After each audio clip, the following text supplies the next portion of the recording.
আকৌ এবাৰ মোদী চৰকাৰ ৰূপহী আমাৰ অসম ভাৰতীয়াৰ সোণৰ অসম গঢ়িবলে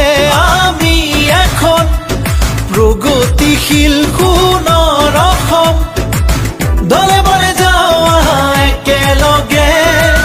পদুমৰ চিনত আকৌ ভোট দিবলে আকৌ এবাৰ মোদী চৰকাৰ আকৌ এবাৰ মোদী চৰকাৰ আকৌ এবাৰ মোদী চৰকাৰ আকৌ এবাৰ মোদী চৰকাৰ আন্ধাৰ আদৰি ঘৰে ঘৰে পোহৰ বিয়পি বিজেপিৰে শাসন কালত